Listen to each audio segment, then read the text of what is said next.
સુરતથી મુંબઈની ફ્લાઇટ શરૂ થશે. ઉડ્ડયન મંત્રી સાથેની બેઠકમાં મળેલી બાંહેધરી બાદ સીઆર પાટીલની જાહેરાત. ડાયમંડ ઉદ્યોગને લાભ થશે. રિયલ ડાયમંડ આયાત કરી પ્રોસેસ કરાય છે, જ્યારે લેબગ્રોન ડાયમંડ દેશમાં જ બનતો હોવાથી અર્થતંત્રને વધુ લાભ થાય છે. કેન્દ્રીય બજેટને જળશક્તિ મંત્રીએ દરેક વ્યક્તિ માટેનું ગણાવ્યું. સુરત એરપોર્ટ પર 100થી વધુ ફ્લાઇટ ઓપરેટ થઈ શકે તેવી ક્ષમતા કેન્દ્રીય જળશક્તિ મંત્રી સીઆર પાટીલે બજેટને વધાવી દરેક વ્યક્તિ માટેનું ગણાવ્યું હતું.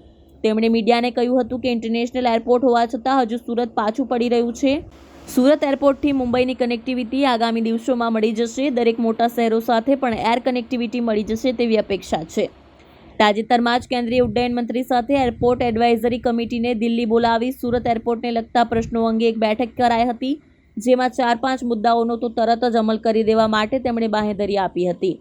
સુરત એરપોર્ટ પર આગામી 50 વર્ષમાં રોજની 100થી વધુ ફ્લાઇટ ઉડાવી શકાય તેટલી વ્યવસ્થા આપણી પાસે છે જ.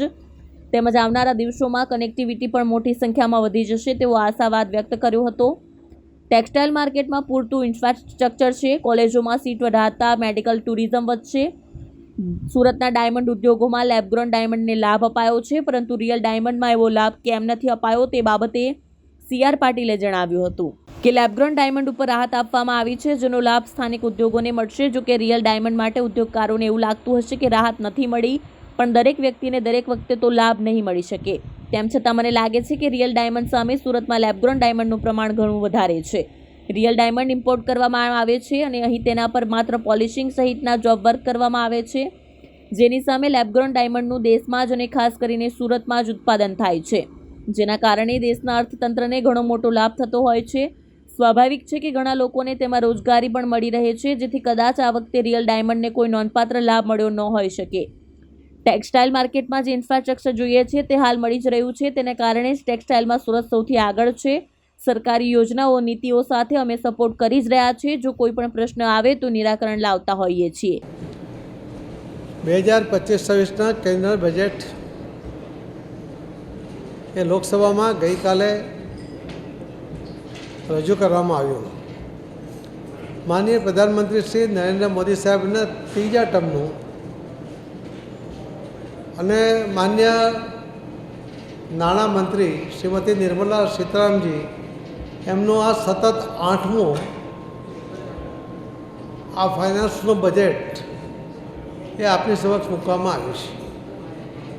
બજેટો તો આવતા રહ્યા છે, દર વખતે એની ચર્ચા પણ થતી હોય છે, એનું મૂલ્યાંકન પણ થતું હોય છે. પત્રકારો દ્વારા પણ એની ઉપર ટીકા ટિપ્પણી લેખો લખાતા હોય છે અને લોકો સુધી એની વાત પહોંચતી હોય છે.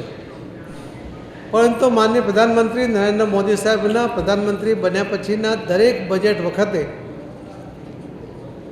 સામાન્ય લોકોને એની પાસેથી આ બજેટને આતુરતાથી રાહ જોતા હોય છે. એટલા માટે કે મોદી સાહેબના દરેક બજેટની અંદર મોદી સાહેબને સરકાર દ્વારા દરેક સેક્ટરને કંઈક ને કંઈક મળશે એવી અપેક્ષા હોય છે અને મોદી સાહેબ આ બજેટમાં એ પૂર્ણ પણ કરતા રહ્યા છે.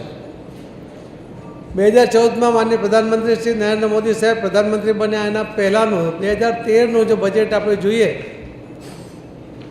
તો 2013ના બજેટની ટોટલ સાઇઝ હતી 16 લાખ કરોડ રૂપિયા.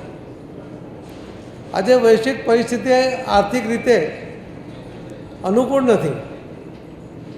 અનેક યુદ્ધોને કારણે, અનેક કુદરતી આપત્તિને કારણે, અનેક દેશોમાં અસ્થિરતાને કારણે વૈશ્વિક સ્થિતિ અસ્થિર હોવા છતાં, નબળી હોવા છતાં મોદી સાહેબના ત્રીજા ટર્મનું આ પહેલું બજેટ, સંપૂર્ણ બજેટ એ 50+ લાખ કરોડનું એ એમણે મૂક્યું છે.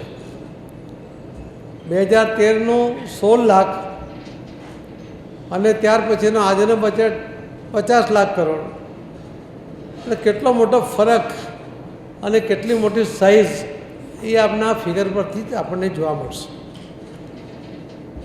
કોંગ્રેસના કે વિપક્ષોની સરકાર વખતે આપણું રક્ષા બજેટ 5.61 લાખ કરોડનું હતું. મોદી સાહેબને રક્ષા માટે લગભગ 6.81 લાખ કરોડ એમાં ફાળવ્યા છે. વિપક્ષોની સરકાર વખતે અને કોંગ્રેસની સરકાર વખતે તમામ શસ્ત્રો, દારૂગોળો એટલે શસ્ત્ર સરંજામ, હથિયારો આ બધું 100% વિદેશમાંથી આયાત થતું હતું. મોદી સાહેબે આ 10 વર્ષની અંદર આપણા જ દેશની અંદર એનું ઉત્પાદન વધારીને આપણી જરૂરિયાતના 75% જે ટોટલ આયાત થતો એના 75% શસ્ત્રો, દારૂગોળો એ બધું જ હવે આપણા દેશમાં બનતું થયું છે. એના કારણે આ જે બજેટની રાશિ છે એ આપણા દેશમાં શસ્ત્રો ઉત્પાદન કરવાને કારણે આપણા દેશના યુવાનોનેમાંથી રોજગારી પણ મળે છે અને આ રાશિ આપણા દેશમાં એ જળવાયેલી પણ રહે છે.